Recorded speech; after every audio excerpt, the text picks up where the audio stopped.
Pernah kebayang nggak sih, ada satu mata kuliah yang bisa ngebentuk kita bukan cuma dari teori, tapi juga dari disiplin yang super ketat dan etika yang dijunjung tinggi. Nah, dalam bahasan kali ini, kita akan menyelami sebuah perjalanan unik di dunia kepemimpinan pendidikan. Oke, yuk kita coba bayangin kita ada di posisi ini. Hari pertama semester baru, semangat baru, kita melangkah masuk ke ruang kelas. Kita belum tahu kalau pengalaman di ruangan ini bakal mengubah cara kita memandang kepemimpinan selamanya.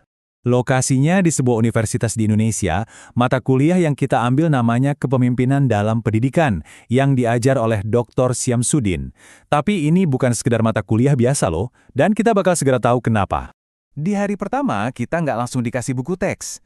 Dosen kita, Dr. Syamsuddin, malah menyodorkan sebuah kontrak perkuliahan. Ini bukan silabus biasa ya.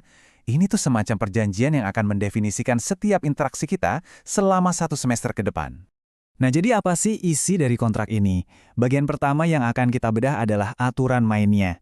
Dan percaya deh, aturan-aturan ini ngasih kita gambaran yang jelas banget soal budaya pendidikan yang mau dibangun di sini. Coba deh kita lihat rinciannya. Aturan pakaian, tepat waktu, kehadiran, semuanya spesifik dan ketat banget. Tapi yang paling menonjol itu poin ritualnya. Setiap kelas dimulai dan diakhiri dengan pembacaan Al-Quran dan doa. Ini nunjukin kalau ini bukan sekedar aturan, tapi fondasi budaya yang nyatuin disiplin akademis sama nilai-nilai spiritual. Dan kalau kamu pikir aturannya cuma berlaku di dalam kelas, salah besar. Etika dan disiplin ini ternyata berlaku juga sampai ke cara kita berinteraksi sama dosen di luar jam kuliah. Nah, coba lihat deh perbandingannya di sini. Kelihatan banget kan kontrasnya? Contoh yang jelek itu ya, kirim pesan tapi nggak nyantumin nama. Nadanya nuntut. Atau pakai bahasa alay yang pastinya dianggap nggak sopan.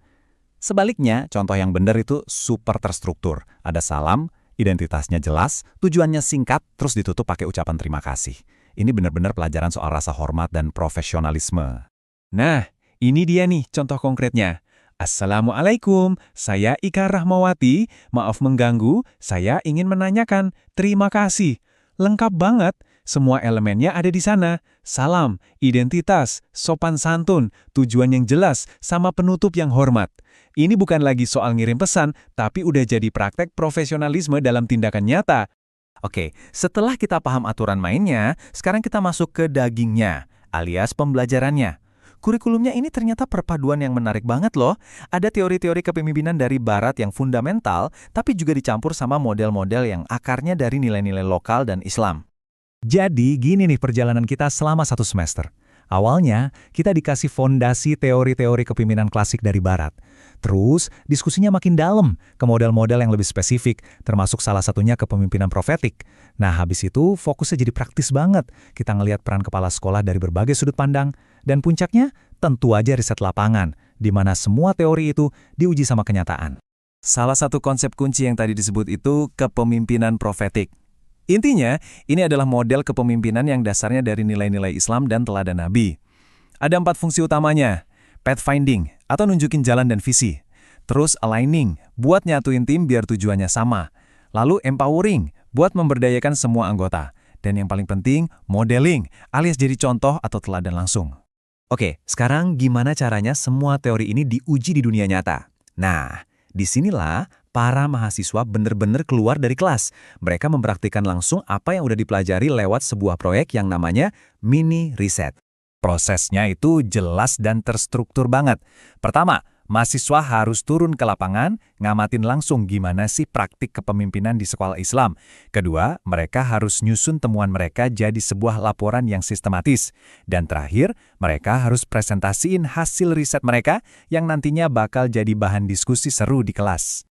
Setelah melewati semua itu, mulai dari aturan ketat, teori yang mendalam, sampai riset lapangan, perjalanan mahasiswa ini akhirnya sampai di titik kesimpulan, sebuah kesimpulan yang sangat reflektif. Coba bayangin deh, setelah 16 minggu digembleng dengan semua ini, cara pandang kita soal kepemimpinan itu pasti berubah total kan? Kita nggak lagi ngelihatnya cuma sebagai jabatan, tapi sebagai sebuah proses yang ya jauh lebih kompleks. Dan inilah puncaknya. Semua materi kuliah ini ngerucut ke satu pertanyaan terakhir. Pertanyaan yang nggak cuma buat mahasiswa di kelas itu, tapi juga buat kita semua. Setelah semua ini, apa sih yang kamu pahami soal kepemimpinan? seorang pemimpin, seorang manajer, dan seorang bos. Sebuah pertanyaan yang benar-benar ngajak kita buat mikir ulang dan mendefinisikan kembali pemahaman kita sendiri.